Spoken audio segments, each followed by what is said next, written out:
Bonjour et bienvenue dans cette vidéo dans laquelle nous allons voir les étapes de la construction d'un triangle isocèle dont les mesures des côtés sont connues.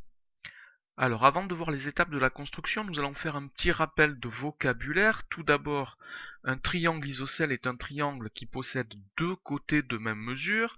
Quand on le représente, surtout, il ne faut pas oublier le codage qui nous indique quels sont les deux côtés qui ont la même mesure.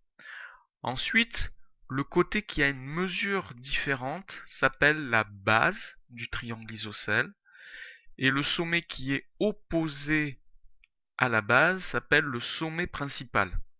C'est le sommet de l'angle formé par les deux côtés qui ont la même mesure. Alors, nous allons maintenant passer à la construction d'un triangle ABC qui est isocèle en A, sachant que BC égale 3 cm et que AB mesure 5 cm. Le fait de savoir que ABC est isocèle en A signifie que A est le sommet principal du triangle et que donc les côtés AB et AC sont de même mesure. Alors pour visualiser ça, on commence toujours par faire un petit croquis à main levée. Alors voici ce qui pourrait ressembler à un triangle isocèle. J'oublie pas de mettre le codage. Je n'oublie pas de nommer les sommets. Donc A, le sommet principal et le sommet qui est commun aux deux côtés de même mesure, et BC est la base. Et je n'oublie pas non plus de placer les mesures que je connais. Donc les deux côtés qui ont la même mesure, AB et AC mesurent 5 cm, et la base, BC mesure 3 cm. Alors, pour construire ce triangle, nous allons commencer par construire sa base. Sa base mesure 3 cm, je trace donc un segment de 3 cm avec une règle graduée. Voici mon segment. Je place tout de suite la mesure et les noms des points pour ne pas me tromper par la suite. Je vais devoir maintenant trouver le point A. Pour cela, je vais utiliser le fait que le point A est situé à 5 cm du point B et à 5 cm du point C, ce qui signifie que ce point est à la fois sur un cercle de centre B et de rayon 5 cm et un autre cercle de centre C de rayon 5 cm.